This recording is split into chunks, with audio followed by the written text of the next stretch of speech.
siap terima berkat firman-Mu, kami siap menjadi pelaku firman-Mu.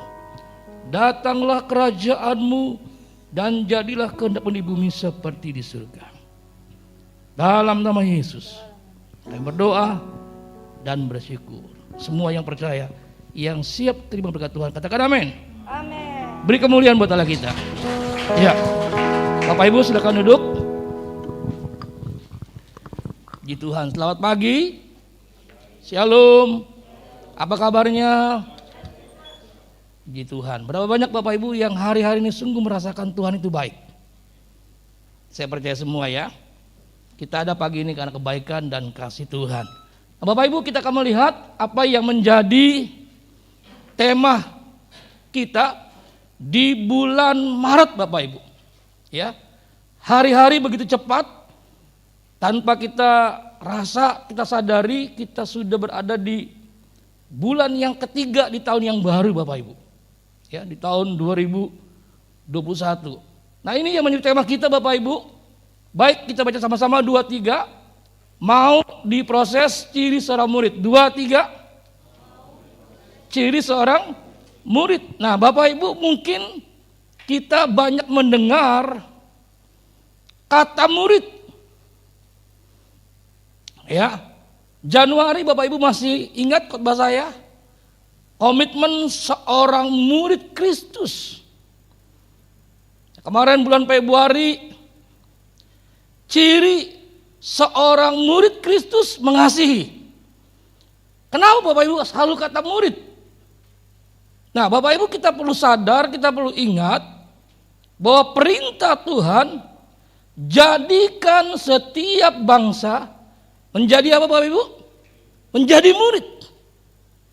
Nah, hari-hari ini Bapak Ibu, gereja kita sedang melaksanakan, sedang melakukan sebuah proses kehidupan menjadi murid Kristus. Katakan 2-3, murid Kristus. Nah, ini judulnya Bapak Ibu, mau diproses ciri seorang murid. Ternyata Bapak Ibu, ada murid-murid yang tidak mau diproses. Namanya adalah murid yang gagal. Dia murid tapi tidak mau diproses. Dia gagal. Saya percaya Bapak Ibu kita semua adalah murid-murid yang mau diproses. Katakan amin. Ya. Oke, kita lihat Bapak Ibu Roma 12 ayat yang pertama.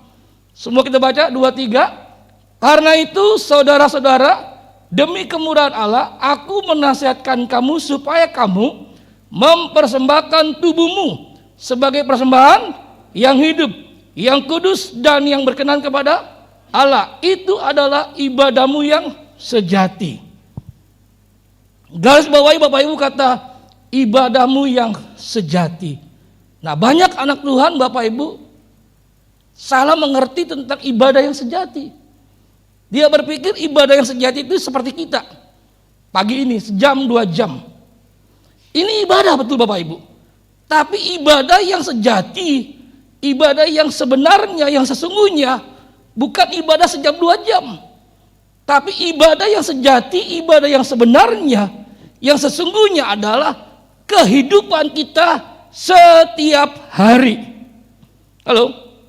Katakan 2-3, kehidupan kita setiap hari itu adalah ibadah kita yang sejati. Bagaimana kita bekerja, bagaimana kita beraktivitas, bagaimana kita melakukan hidup ini setiap hari, itu adalah ibadah kita yang sejati. Apa artinya Bapak Ibu? Ibadah kita sejam 2 jam menyenangkan Tuhan, tapi setiap hari kehidupan kita, kelakuan kita, perbuatan kita tidak menyenangkan Tuhan. Nggak ada artinya Bapak Ibu. Setuju Bapak Ibu? Amin. Nah, ini yang kita perlu pahami Bapak Ibu. Makanya sebagai seorang murid kita perlu diproses. Nih, 3 proses seorang murid. Yang pertama adalah persembahan yang hidup. Yang kedua persembahan yang kudus. Dan yang ketiga persembahan yang berkenan. Jadi murid mau diproses lewat persembahan hidupnya. Yang kedua, hidup yang seperti apa? Hidupnya harus kudus. Pertama persembahannya hidup, bukan mati. Yang kedua kudus. Dan yang ketiga, harus berkenan. Ya, Bapak Ibu. Ini 3 tingkatan Bapak Ibu. Katakan 2, 3, kudus, hidup. 2, 3, hidup, kudus, berkenan. Ini 3 proses Bapak Ibu. Sebagai seorang murid yang mau diproses lewat kehidupannya. Yang pertama hidupnya. Yang kedua kudus. Dan yang ketiga berkenan. Efesus 2 ayat 10. Persembahan yang hidup. Karena kita ini buatan Allah. Diciptakan dalam Kristus Yesus. Untuk melakukan pekerjaan baik. Halo.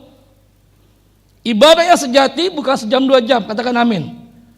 Tapi seluruh aktivitas kita, kegiatan kita dari pagi, siang, sore, malam, melakukan apa? Pekerjaan baik yang menyenangkan hati Tuhan. Itu ibadah yang sejati Bapak Ibu. Yang dipersiapkan Allah sebelumnya. Tuhan mau supaya kita hidup di dalamnya. Bapak Ibu, persembahan yang hidup ketika saat ini, katakan saat ini. Kapan Bapak Ibu? Saat ini. Persembahkan hidup kita sebagai persembahan yang hidup kapan? Saat ini, bukan nanti siang. Bukan sore, bukan besok atau kapan-kapan. Mungkin lusa atau lain, bukan. Saat ini Bapak Ibu. Pastikan kita yang ada sebagai orang percaya, hidup kita tidak terlambat. Katakan terlambat. Ada banyak orang menyesal tapi terlambat. Gak ada artinya Bapak Ibu. Dia mau berikan hidupnya, dia mau persembahkan hidupnya, tapi dia sudah tidak berdaya. Dia sudah tidak bisa buat apa-apa. Dia sudah tidak bisa melakukan apa-apa. Saat ini apa? Memberikan hidup untuk Tuhan. Jangan sampai Bapak Ibu kita sudah tergeletak, sudah terkapar. Kita baru berkata, Tuhan pakai hidupku. Tuhan aku berikan hidupku hanya untuk-Mu. Bapak Ibu terlambat. Kenapa? Kita sudah nggak berdaya. Kita sudah tidak punya kekuatan apa-apa. Kita udah nggak bisa melakukan banyak hal. Mumpung Bapak Ibu pagi ini kita masih kuat dan sehat, katakan amin. Halo. Berikan hidup kita untuk Tuhan. Jangan terlambat. Ada seorang anak muda Bapak Ibu. Dia sukses, dia berhasil dalam karirnya, dalam cita-citanya, dalam mimpinya. Datanglah seorang pendetanya menghampiri anak muda itu dan berkata, anak muda, berikan hidupmu untuk Tuhan. Berikan hidupmu bagi Tuhan. Anak muda itu berkata dengan enteng, Pak Pendeta, mohon maaf, saat ini saya belum bisa. Saat ini belum bisa, tapi nanti satu saat Pak Pendeta saya akan berikan hidup saya untuk Tuhan. Pendeta pulang dengan hati yang sedih. Beberapa lama kemudian itu pendeta mendengar anak muda itu jatuh sakit. Datanglah itu pendeta ke rumah sakit mengunjungi dan mendoakan anak muda itu. Waktu didoakan sama pendeta, anak muda itu menangis. Anak muda itu berkata, Tuhan ampuni saya. Tuhan, saya mau Tuhan memberikan hidup saya untuk Tuhan. Tuhan, saya mau memberikan sisa hidup. Bapak Ibu ingat, bukan sisa tapi sisi. Halo? Siapa yang mau sisa? Angkat tangan. Gak ada yang mau. Sisa itu artinya memang orang itu sudah kenyang makan, disisakan. Tapi kalau sisi itu beda. Makanan baru dipisahkan, itu disisihkan. Nah, Bapak Ibu tahu, Yang Tuhan mau dari hidup kita, bagaimana kita mempersembahkan hidup kita sebagai persembahan yang hidup, bukan sisa hidup.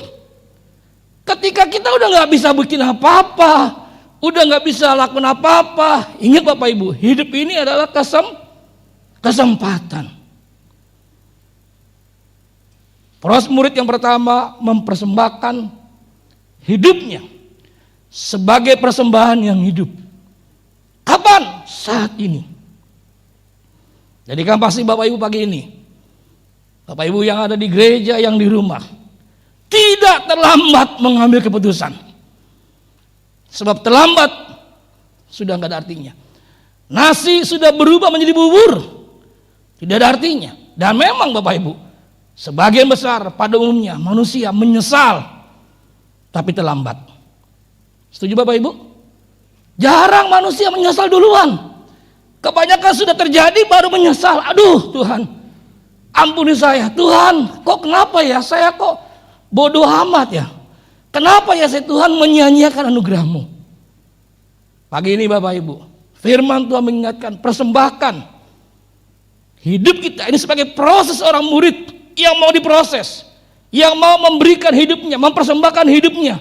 Untuk siapa? Untuk Tuhan. Bukan bagi dunia ini. Bapak Ibu, bukan berarti kita nggak perlu bekerja. Jangan salah Bapak Ibu. Kita perlu bekerja, katakan amin. Nggak bekerja kita nggak makan. Tapi ingat artinya, ketika kita bekerja, ingat Bapak Ibu, pekerjaan kita memuliakan Tuhan. Setuju? Itu adalah ibadahmu yang sejati, bukan sejam 2 jam. Ini saya ulang-ulang Bapak Ibu, supaya jemaat Tuhan mengerti bahwa bagaimana kita mempersembahkan hidup kita sebagai persembahan yang sebagai proses murid, supaya kita berikan hidup kita, bukan mati. Tidak ada yang mau mati saudara. Kalau mati itu bukan hidup, bangkai, mayat saudara. Yang Tuhan mau hidup, persembahan yang hidup. Kenapa saudara? Ini alasannya. Coba dibantu. Ya, Korintus 6 ayat 20. Ini dasarnya. Sebab kamu telah dibeli dan harganya telah lunas dibayar. Hidup kita ini bukan punya kita. Telah ditebus dan lunas dibayar. Karena itu semua, 2, 3. Karena itu muliakanlah Allah dengan tubuhmu. Jadi Tuhan telah mati buat kita 2000 tahun yang lalu. Buat saya dan saudara. Tubuh kita ini bukan punya milik kita sendiri. Kita gak punya hak. Kalau Tuhan berkata persembahkanlah hidupmu sebagai persembahan yang hidup, artinya Tuhan mau respon kita sebagai murid. Mau gak kita dengar-dengaran taat sama dia? Halo? Amin? Mau gak kita melakukan apa yang menjadi perintahnya dia? Makin kita berontak hari-hari ini Bapak Ibu, hidup kita makin menderita. Makin kita berontak, keraskan hati, lari dari panggilan, hidup kita akan susah. Makin kita berkata, Tuhan ini hidupku, ku persembahkan kepadamu, ku berikan kepadamu. Itu hidup kita semakin luar biasa. Amin. Yang setuju tepuk tangan dulu buat Tuhan kita. Berikan hidup, bukan pengertian kita semua harus jadi pendeta, bukan saudara. Memang kita masing-masing punya panggilan. Pekerjaan kita pun berbeda-beda. Enggak semua sama saudara. Tapi artinya saudara, semua yang kita buat, semua yang kita lakukan, itu harus memuliakan Tuhan. Ini maksudnya. Jadi ketika kita mempersembahkan hidup kita sebagai persembahan yang hidup, berarti kita berikan hidup kita buat Tuhan. Yang kita lakukan itu dasarnya adalah Tuhan. Dasarnya adalah untuk Tuhan, bukan untuk manusia. Bukan untuk kepentingan diri sendiri. Bukan untuk kenikmatan kita. Kita gak pernah pusing orang mau untung mau rugi. Yang penting gua untung. Hati-hati saudara. Kita harus pikirkan perbuatan kita, sikap kita, hidup kita hari-hari ini. Sudah belum kita berikan untuk Tuhan. Kalau kita berikan buat Tuhan, saya percaya pasti memuliakan Tuhan. Amin. Itu yang pertama, proses murid. Murid yang mau diproses di ketika dia mempersembahkan hidupnya. Katakan 2, 3, persembahkan hidup kita sebagai persembahan yang hidup. Ingat saudara, bukan mati. Hidup kapan? Saat ini. Ayo umat Tuhan, ambil komitmen.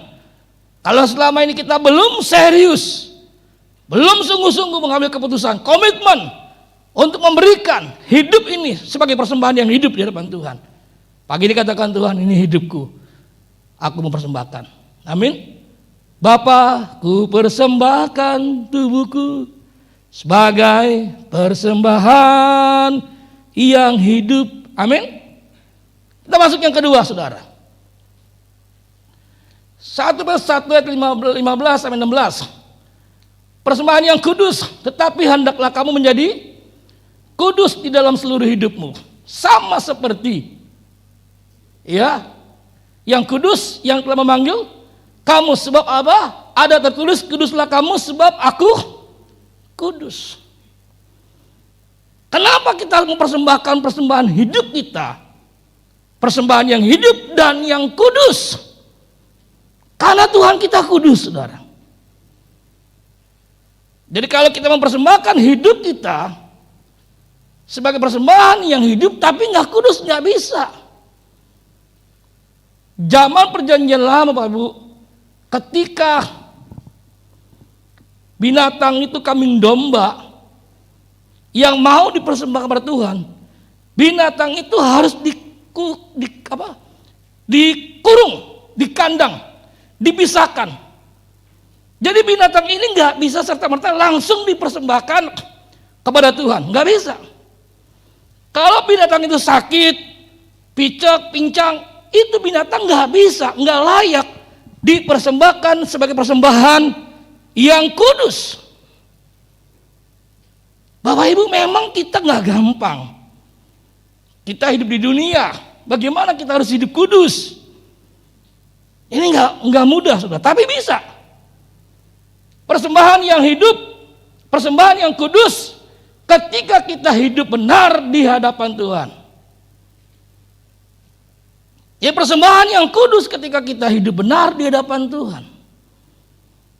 Kita belajar dari ikan, sekalipun dia hidup di laut, dagingnya nggak asin. Setuju? Kecuali ikan asin. Kenapa? Karena ikan itu diasinkan, maka namanya ikan asin. Bagaimana Bapak Ibu kita hidup di tengah-tengah dunia yang berbuat dosa, yang melakukan dosa, itu menjadi sebuah hal yang biasa. Bagaimana kita bisa bertindak menjadi terang, menjadi garam di tengah-tengah dunia yang gelap ini, Bapak Ibu? Memang ini sebuah hal yang tidak mudah. Tapi sebagai murid kita mau diproses, katakan amin. Bagaimana kita mempersembahkan hidup kita sebagai persembahan yang hidup, yang kedua kudus. Saya percaya Bapak Ibu, ketika kita berkata, Tuhan, aku mau Tuhan, lewat kehidupanku setiap hari, nama Tuhan dimuliakan. Saya percaya Bapak Ibu, Tuhan pasti memberikan kita kekuatan. Setuju Bapak Ibu? Saya punya teman, saudara, dia baru buka bisnis bengkel. Sebelumnya bengkel tempat itu adalah perusahaan dari lain. Jadi perusahaan itu tutup, teman saya memakai tempat yang baru itu. Datanglah saudara dari perusahaan yang biasa, saudara, langganan tempat itu. Ya, itu bengkel mobil, saudara. Dan saudara, datanglah manajer dari perusahaan itu berkata kepada teman saya, Pak, seperti biasa ya. Teman saya berpikir apa maksudnya? Ya, maksudnya begini Pak, masa Bapak nggak ngerti? Ya, tolong semua harganya di up. Ya, misal kata 100.000 di up lah jadi 150.000. Teman saya berkata begini, maaf Pak, Kalau hal itu saya tidak bisa lakukan. Loh kenapa? Bukankah kamu ownernya? Teman saya berkata begini, Pak, saya bukan bosnya. Saya hanya pengelola. Loh bukan Bapak bosnya. Bos saya ada. Di mana bosmu? Di atas. Manajer itu berpikir bosnya ada di lantai 2. Teman saya bukan, Pak. Ini rumah, ini perusahaan, ini bengkel, enggak lantai 2, hanya lantai 1. Bos saya Tuhan, saya hanya pengelola. Sudah tahu manajer itu namanya Yohanes. Nah, sudah kan tahu Yohanes itu orang Kristen, anak Tuhan.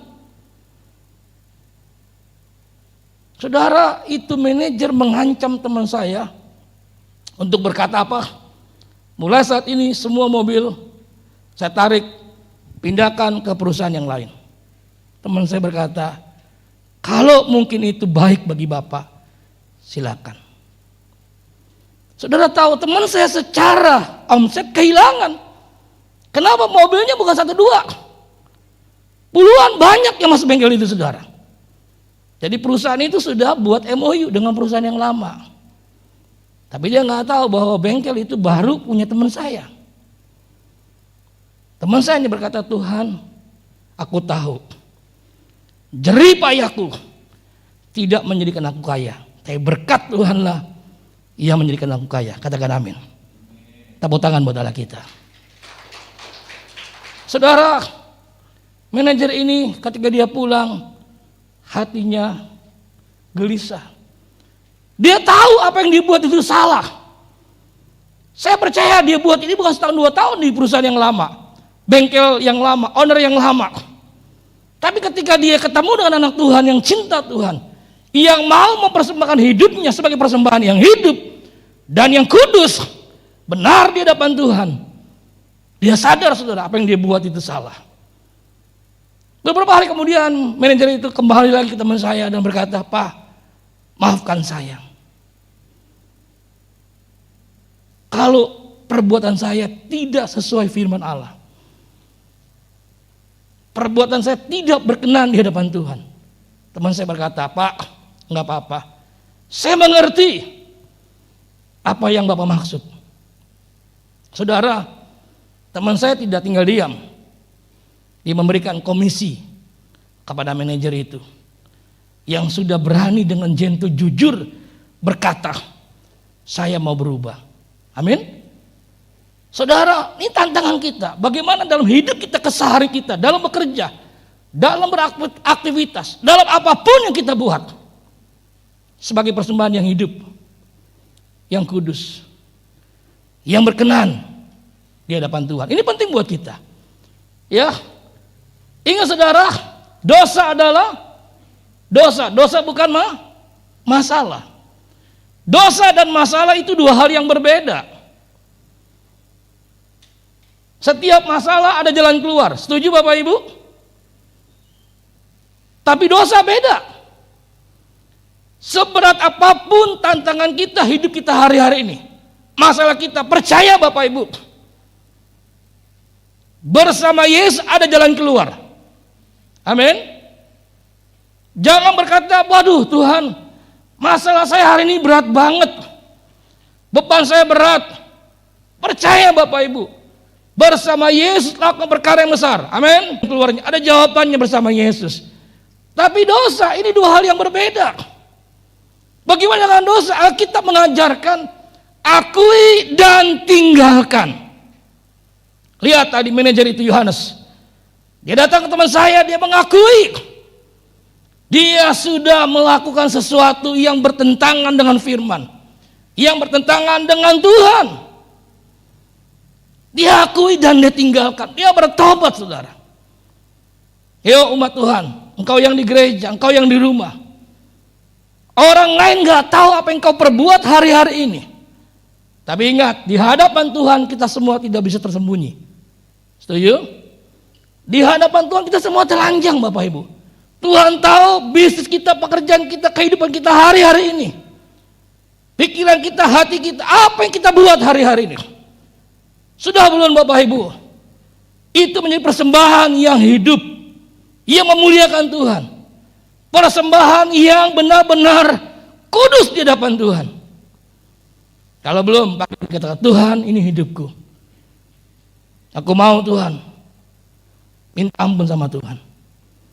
Saudara lihat, ini sebuah hal yang sangat tragis, saudara. Jangan sampai ini terjadi dalam kehidupan kita. Matius 7:21-22. Bukan setiap orang yang berseru kepadaku, Tuhan, Tuhan akan masuk dalam kerajaan surga. Melainkan dia yang melakukan. Katakan melakukan. Ini penting sudah. Melakukan kehendak Bapakku yang di surga. Pada hari terakhir banyak orang berseru kepadaku, Tuhan, Tuhan, bukankah kami bernubuat demi namamu? Wow, luar biasa saudara. Mengusir setan demi namamu. Wow, dahsyat. Bahkan mengadakan banyak mujizat demi namamu. Usir setan, bernubuat, banyak mujizat demi nama Tuhan. Lihat saudara, apa yang terjadi? Matius 7:23. Semua baca. Pada waktu itulah aku akan berterus terang pada mereka dan berkata, aku tidak pernah mengenal kamu, enyalah daripadaku. Kamu sekali pembuat kejahatan. Udah bikin banyak mujizat, bernubuat, usir setan. Tapi Tuhan bilang, maaf, aku nggak pernah kenal kamu, nyala. Ada yang berkata begini, Pak Pendeta Bambang, bukankah itu orang dipakai Tuhan? Betul, Tuhan menghargai firman. Tapi masalah hidup kita beres tidak beres, kembali kita. Apakah kita mau menjadi murid yang diproses? Amin. Apakah kita mau menjadi murid yang diproses, dibentuk oleh Tuhan? Ini dua hal yang berbeda, saudara. Kalau kita mau menjadi murid yang diproses, saya percaya kita pasti mau berubah dan bertobat. Katakan amin.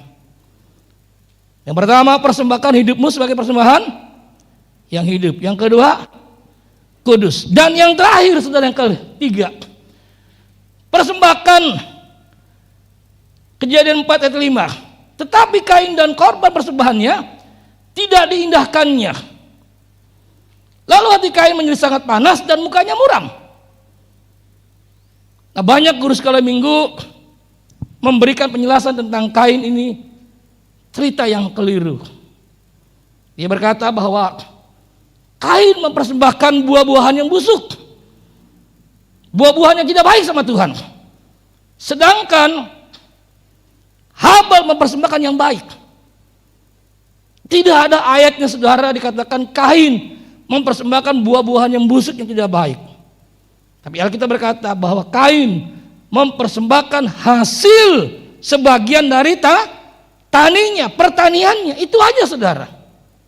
Apakah pengertian kata sebagian itu persembahan yang tidak baik? Salah, saudara. Bedanya di mana, saudara? Habal mempersembahkan persembahan yang berkenan di hadapan Tuhan.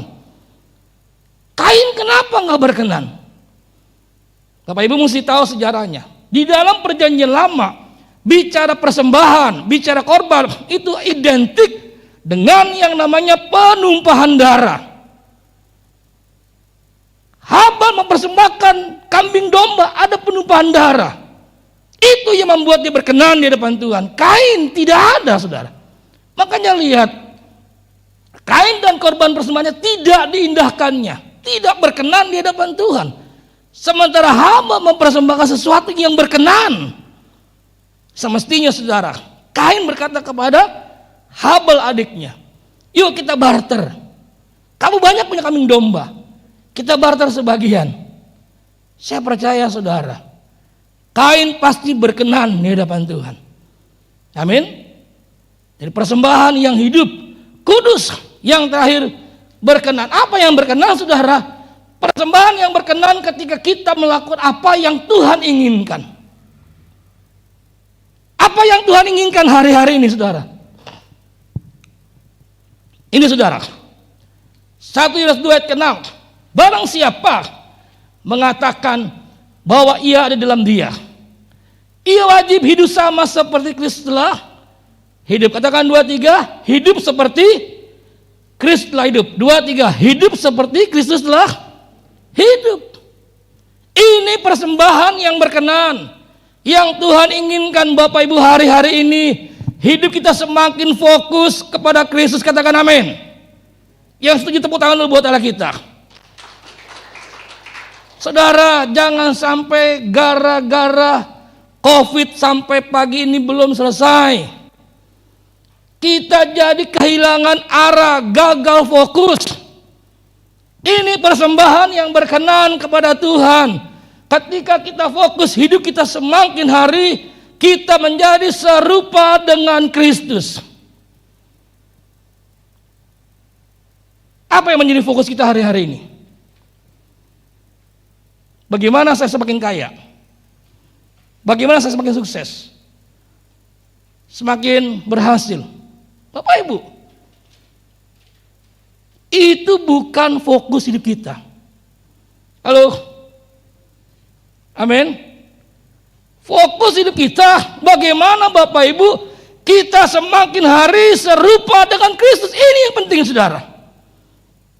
Saya seringkali berkata pada jemaat teman surya, kalau kita makin sukses, makin kaya, makin diberkati, ingat Bapak Ibu, itu bonus berkat yang Tuhan beri, katakan amin. Amin. Ini kita perlu sadari Bapak Ibu. Mari Bapak Ibu kita arahkan hati kita, hidup kita hari-hari ini, supaya apa? Hidup kita semakin hari serupa dengan Kristus. Kita nggak tahu Bapak Ibu, kita berapa lama kita masih hidup di dunia ini. Dan kematian kita nggak tahu kapan terjadi buat kita.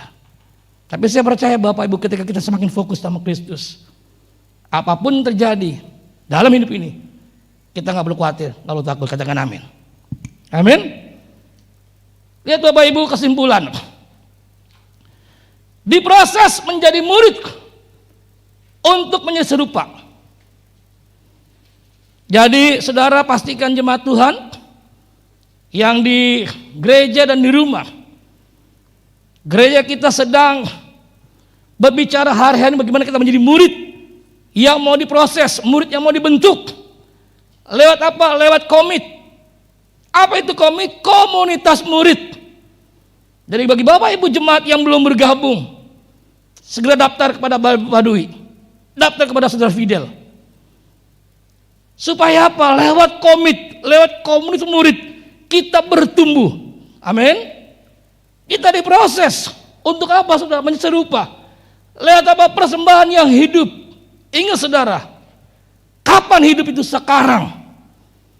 Jangan terlambat. Terlambat gak ada artinya. Berikan hidup kita sebagai persembahan yang hidup. Kapan waktunya? Sekarang, saat ini saudara.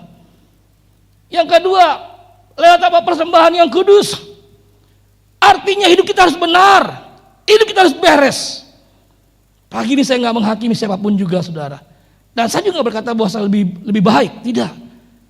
Tapi kita mau belajar sama-sama menjadi murid yang mau diproses. Amin. Yang ketiga, yang terakhir, lewat apa? Persembahan yang berkenan.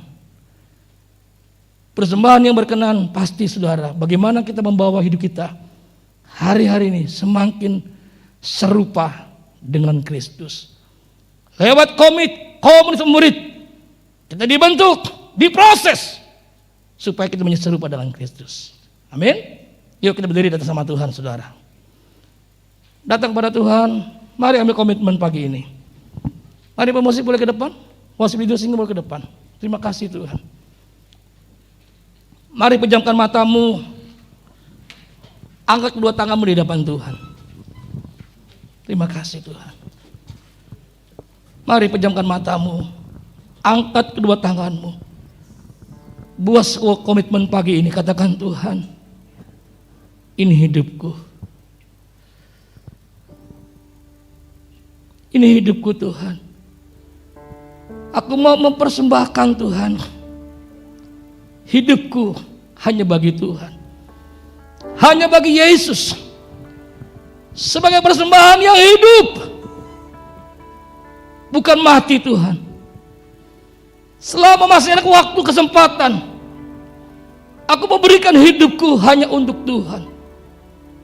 Ampuni kalau aku begitu sibuk dengan hidup ini, dengan pekerjaan, dengan segala masa persoalan hidup ini. jamah hidupku Tuhan. Aku gak mau terlambat Tuhan. Aku mau berikan hidupku saat ini hanya untuk-Mu, sebagai persembahan yang kudus, yang benar di hadapan Tuhan. Saudara, kalau hari-hari engkau sedang bermain-main dengan dosa, kau sedang kompromi dengan dosa, kau sedang membiarkan dosa merusak, menghancurkan kehidupanmu, hubunganmu dengan Tuhan, jangan keraskan hatimu. Katakan, Tuhan, ini hidupku, aku mau berubah dan bertobat. Seperti seorang manajer itu, saudara, dia berani berkata kepada teman saya, dia berkata, maafkan saya sudah melakukan hal yang bertentangan dengan firman. Mari katakan dengan jujur, Tuhan, ini hidupku, ampuni aku Tuhan. Yang ketiga, saudara, mari kita belajar menjadi murid yang mau diproses, supaya kita mempersembahkan persembahan yang berkenan di hadapan Tuhan. Persembahan yang berkenan adalah persembahan yang semakin hari hidup kita semakin serupa dengan Kristus. Mari kita bawa hidup kita, arahkan hati kita, pikiran kita setiap hari, supaya hidup kita semakin harus serupa dengan Kristus. Mari kau mulai berdoa, buat komitmen. Hamba berdoa buat setiap umat-Mu yang di gereja dan yang di rumah Tuhan. Kami sudah mendengar kebenaran